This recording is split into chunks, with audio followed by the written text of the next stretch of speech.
오늘 말씀은 잠언 8장 22절에서 36절입니다. 잠언 8장 22절에서 36절 우리 함께 읽도록 하겠습니다. 시작.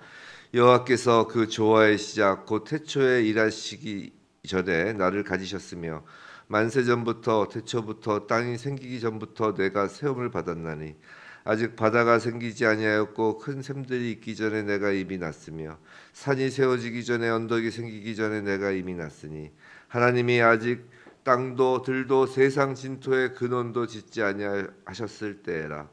그가 하늘을 지으시며 궁창을 해면에 두르실 때에 내가 거기 있었고 그가 위로 구름 하늘을 견고하게 하시며 바다의 샘들을 힘있게 하시며 바다의 한계를 정하여 물이 명령을 거스르지 못하게 하시며 또 땅의 기초를 정하실 때에 내가 그 곁에 있어서 창조자가 되어 날마다 그의 기뻐하신 바가 되었으며 항상 그 앞에서 즐거워하였으며 사람이 거처할 땅에서 즐거워하며 인자들을 기뻐하였느니라. 아들들아 이제 내게 들으라. 내 도를 지키는 자가 복이 있느니라. 훈계를 들어서 지혜를 얻으라. 그것을 버리지 말라. 누구든지 내게 들으며 날마다 내 문 곁에서 기다리며 문설주 옆에서 기다리는 자는 복이 있나니 대전 나를 얻는 자는 생명을 얻고 여호와께 은총을 얻을 것임이니라. 그러나 나를 잊는 자는 자기의 영혼을 해하는 자라. 나를 미워하는 자는 사망을 사랑하느니라. 아멘. 오늘 지혜 곧 예수 그리스도라는 제목으로 이 잠언 8장 22절로부터 36절 말씀이 선포될 때 이 말씀이 곧 우리의 삶이 되고 정말 주님의 임재가 우리 삶 가운데 충만하기를 주님의 이름으로 축원합니다. 오늘 본문에서 나는 여기서 1인칭으로 표현되는 것은 이제 지혜입니다. 지혜. 자, 오늘 설교 제목이 지혜 곧 예수 그리스도라고 했죠. 지금 8장에서 지금 언급된 이 나로 언급되는 이 지혜는 성삼위의 제2위 되시는 예수 그리스도를 가리키는 것이다라고 거의 뭐 대부분의 신학자가 그 견해가 일치합니다. 예, 맞습니다. 오늘 내용을 보아서도 아시겠지만 오늘 나는 나라고 지칭되는 지혜는 예수 그리스도를 의미하는 것입니다. 오늘 본문을 보면 잠언의 핵심 주제인 지혜가 무엇인지를 확실히 알 수 있는데 이는 또한 예수 그리스도가 누구신가에 대한 것을 알 수 있는 말씀이기도 한 것입니다. 그렇기 때문에 자 보통 예수 그리스도에 대하여 뭔가 이론적 내용을 교회에서 이렇게 배울 때 신론이잖아요. 신론. 아버지가 누구신지, 구원이 누구신지, 예수님이 누구신지, 인간이 무엇인지 그런 것들을 이제 배우는 게 이제 조직 신학 같은 건데 또 좀 그런 어떤 이론적인 내용을 교회에서 배우려고 하면 우리는 이제 교리를 배우는 것이다라고 생각하고 이제 좀 딱딱하게 여기고 지루하게 여기죠. 근데 오늘 예수 그리스도에 대한 오늘 이 잠언 말씀은 교리가 아니잖아요. 하나님 말씀이에요. 하나님 말씀. 하나님 말씀이 직접 예수 그리스도에 대하여 알려주시는 것입니다. 사실 교리라는 것이 갑자기 하늘에서 뚝 떨어진 것이 아니라 하나님께서 주신 건 맞긴 한데 여하튼 뭐 갑자기 뭐 땅에서 솟은 것이 아니라 인간의 머릿속에서 그냥 만들어진 것이 아니라 다 성경에 다 그 근거가 있어서 이렇게 펼쳐진 거라는 것입니다. 근데 오늘 예수 그리스도에 대한 말씀은 교리가 아니라 바로 이렇게 직접 하나님 말씀이 예수 그리스도에 대하여 지혜에 대하여 알려주시는 거라는 거예요.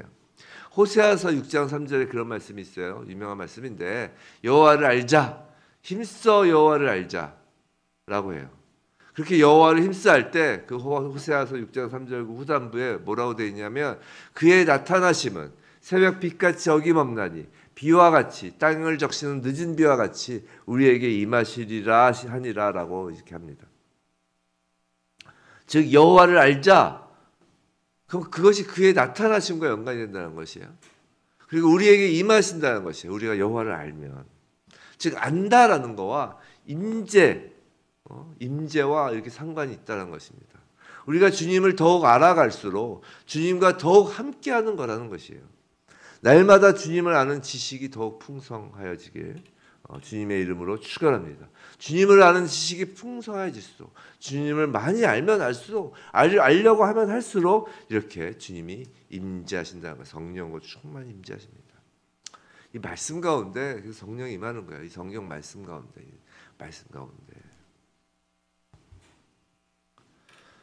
지혜 곧 예수 그리스도에 관한 하나님의 말씀입니다. 오늘 자문은 그 첫 번째 내용으로는 지혜의 선제성이에요. 선제성. 앞선 자 있을 때자 선제성. 22절 23절. 자, 여호와께서 그 조화의 시작 곧 태초에 일하기 전에 나를 가지셨으며 23절 만세 전부터 태초부터 땅이 생기기 전부터 내가 세움을 받았나니라고 합니다. 지혜의 선제성이죠. 이 선제성을 솔로몬 22절에서는 하나님이 일을 시작하시기 전이라고 지금 표현을 해요. 생각해 보세요. 하나님은 스스로 계시는 분이에요. 즉 이 모든 우주 만물에 홀로 모든 것의 근원 되셔서 홀로 계시는 분은 하나님이십니다. 그 하나님 이외의 모든 것은 하나님의 일에서 시작돼요. 하나님의 일에서. 하나님의 창조 사역 이전에 하나님 안에 이미 지혜가 있다라고 지금 이야기를 하는 거예요. 또 23절에서 지혜는 만세전 태초 땅이 생기기 전에라고 하는데 그래서 시간도 하나님의 창조의 결과물인 것이잖아요. 그러니까 시간도 하나님의 창조의 결과물인데 지혜는 그 시간이 발생하기 전에 만세 전에 땅이 생기기 전에 계셨다는 것입니다. 지혜 곧 예수 그리스도의 선제성이죠. 근데 이게 중요한 이유는 뭐냐면 아리우스파라고 옛날에 초기 교회에서 이제 어떤 것을 정통으로 할 것인가 하는데 그 아리우스파라고 이단이 있었어요. 거기서 뭐라고 하냐면 예수 그리스도를 하나님의 첫 피조물이다라고 이야기했다는 것이에요. 예수님을 피조물, 하나님의 피조물이라고 했다는 것이죠. 그게 아니라는 것이에요. 그게 아니라. 삼위 하나님을 인정 안 하는 거예요. 삼위일체는 제가 일제 한번 말씀드린 적이 있는데 이거는 하나님의 실존하시는 그 모습이에요. 그러니까 실제라고요. 실제. 머릿속으로 인간들이 생각한 것이 아니라 하나님이 존재하시는 거라고. 삼위일체로. 즉 예수님은 하나님의 첫 피조물이 아니라 그건 이미 초기에 이단으로 정해졌는데 아직도 그런 생각을 하는 사람도 있으니까.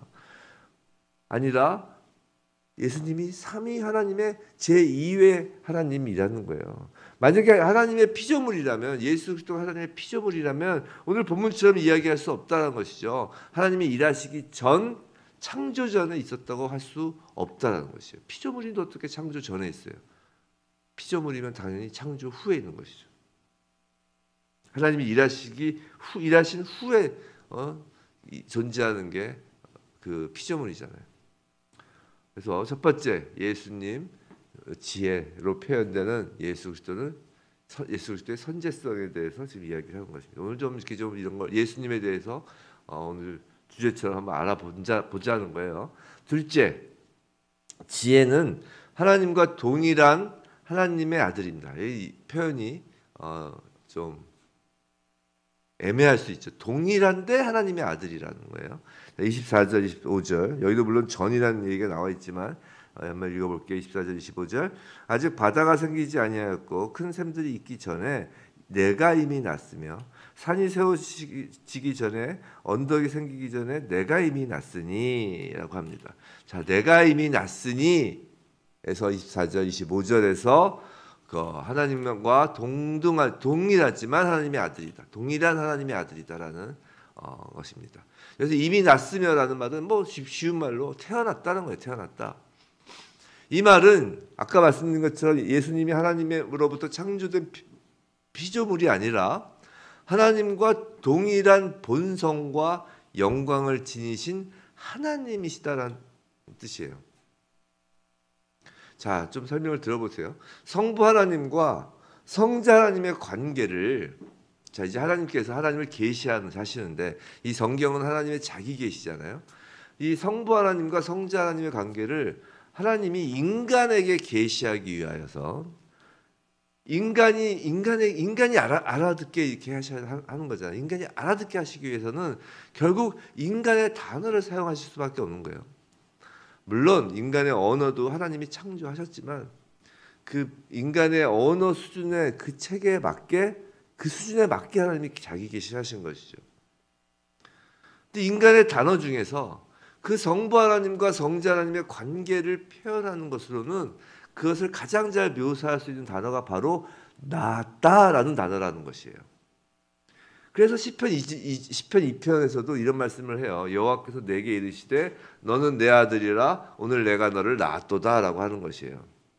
이게 이제 그 메시아에 대한 시 내용이죠. 거기서도 내 아들이라 내가 너를 낳았도다라고 한다는 것이에요. 한번 생각해 보세요. 우리 부모가 자녀를 낳으면서 내가 자녀를 낳았다라고 말하지 내가 자녀를 창조했다라고 하지 않잖아요. 창조했다라고 하진 않는다고요. 그리고 그렇게 낳은 자녀를 두고 부모는 뭐라고 생각하나요? 그 자녀들에 대해서. 부모들은 나의 분신이다. 또 나의 생명이다라고 생각을 하잖아요. 그런 생각의 기초는 사랑이 기초잖아요. 자, 물론 인간 부모와 자녀의 관계, 인간의 그 부모 자녀의 관계가 성부 하나님과 성자 하나님과의 관계와 동일하다고 볼 수는 없죠. 다만 그렇게 계시로서 인간이 이해할 수 있도록 설명하는 데는 부모 자녀 관계가 가장 적절하기에 나았다라고 좀 표현한다는 것이에요. 좀 더 쉽게 좀 설명을 드리면 제가 처음 교회에 출석했을 때, 제가 교회 예술 믿기 전이죠. 어쨌든 교회에 이제 나가려고 처음 교회 나갔을 때 그 새가족반 보통 이제 새로 오신 분들 이렇게 모아서 이제 교육하는 그게 있잖아요. 그 새가족반에서 어떤 목사님이 이제 예수님이 하나님이시다라는 것을 이제 설명을 하시는데 이렇게 설명하시더라고요. 예수님이 하나님이시다라는 걸 설명하는데 독수리의 자녀, 독수리는 새끼죠. 동물이니까. 독수리의 새끼는 독수리다라는 것이에요. 고양이의 새끼는 또 고양이라는 것이죠. 사람의 자녀는 사람이라는 것이에요. 이런 것처럼 하나님의 아들은 하나님이라는 것이에요. 하나님의 아들인 예수님은. 물론 뭐 피조물로서 어떤 피조물의 그 종의 개념으로 창조주를 설명하는 것 자체가 문제가 있지만 그 초등학생 수준의 그 초신자에게는 귀에 쏙 들어오는 설명이었어요. 초신자니까. 그렇구나. 독수리의 새끼는 독수리지. 맞지. 강아지의 새끼는 강아지지. 사람의 자녀는 사람이지. 하나님의 아들. 그럼 하나님이시구나. 초신자 입장에서 쑥 들어오는 내용이었습니다. 근데 그거 이제 좀 수준 낮은 설명이고. 그럼 수준 높게 설명하는 것은 어떤 걸까요?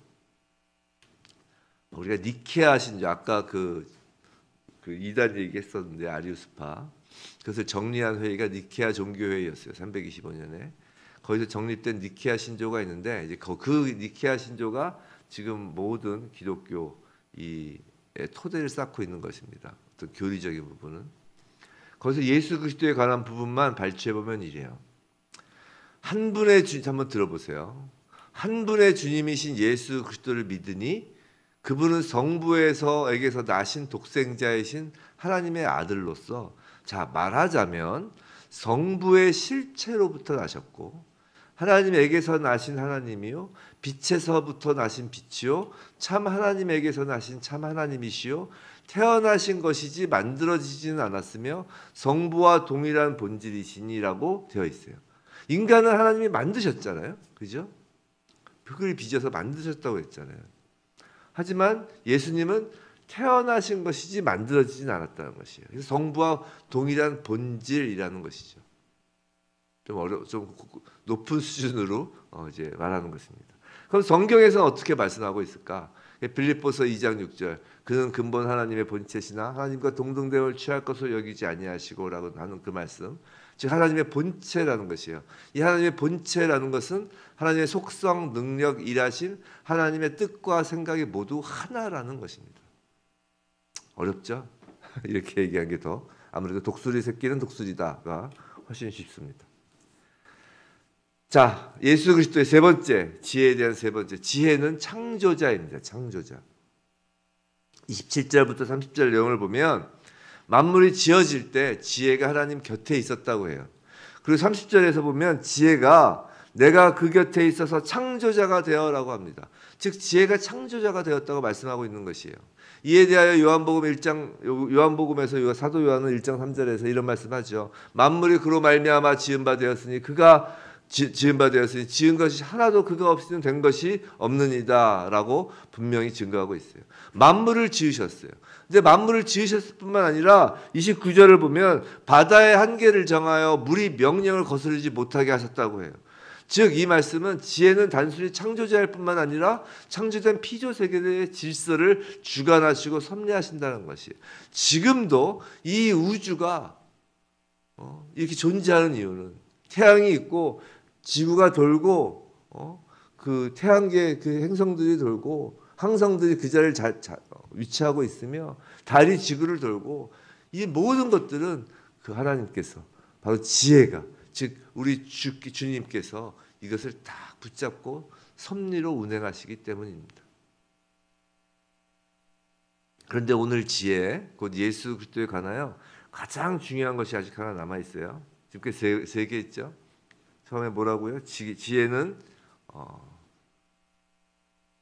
지혜의 선제성. 이게 우리가 그 예수 그리스도를 아는 게 중요한 거예요. 이렇게 좀 하나하나 따져 아는 게. 둘째는 하나님과 동등하신 하나님의 아들. 세 번째는 창조자. 예수 그리스도께서 창조자라는 거예요. 창조자. 그리고 이 땅의 질서를 주관하고 섭리하시는 것. 마지막으로 제일 중요한 것입니다. 30절, 31절에 한번 읽어볼까요? 내가 그 곁에 있어서 창조자가 되어 날마다 그의 기뻐하신 바가 되었으며 항상 그 앞에서 즐거워하였으며 사람이 거처할 땅에서 즐거워하며 인자들을 기뻐하였느니라. 어찌 보면 이게 핵심이에요. 지혜는 그의 기뻐하신 바. 그래서 그는 성부 하나님이죠. 즉 하나님의 기쁨이며 지혜는 지혜 역시 하나님 앞에서 즐거워합니다.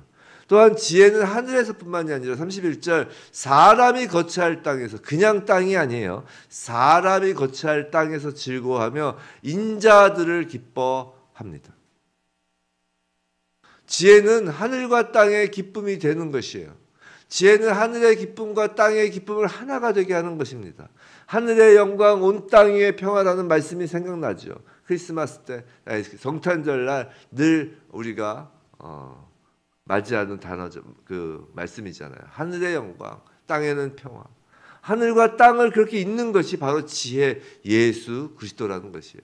바로 십자가가 주님을 상징하는 지혜의 최고봉인 것입니다. 이제 얼마 안 있어 성탄절이 돼요. 성탄절을 예수 믿는 사람이나 그렇지 않은 사람이나 모두가 기뻐하는 날인 이유는 바로 그래서 그런 거예요. 그 지혜가 즉 예수 그리스도가 하늘에서뿐만 아니라 이 땅에서도 기쁨이 되기 때문이에요. 성도 여러분, 성탄절을 어떤 자세로 우리는 맞이해야 할까요? 그렇다면 34절 누구든지 내게 드리며 날마다 내 문 곁에서 기다리며 문설주 옆에서 기다리는 자는 복이 있나니. 이게 어떤 자세인가요? 어떤 모습인가요? 날마다 문 곁에서 지혜를 기다립니다. 날마다 문설주 옆에서 지혜를 기다리는 거예요. 그런 자는 복이 있나니라고요. 복이 있나니. 복이 있나. 복이 뭐예요? 우리 시편에서부터 쭉 보았던 성경에서 말하는 복, 바로 함께한 심이죠. 임재가 복이죠. 이렇게 사모하는 마음으로, 사모하는 심정으로 우리가 말씀을 또 예수 그리스도를 맞이하고 있나요? 지혜, 곧 예수 그리스도, 곧 하나님의 말씀을 늘 가까이 하며 문 곁에서, 문설주 옆에서 기다리듯 사모해야 하는 것입니다. 예수를 더욱 알기 위해 힘쓰는 것이에요. 하나님 말씀에 담긴 훈계를 가슴에 새기고 버리지 않는 것입니다. 말씀을 사모함 없이 그저 파티만 버리는 건 진정한 성탄의 의미를 전혀 모르는 것이에요.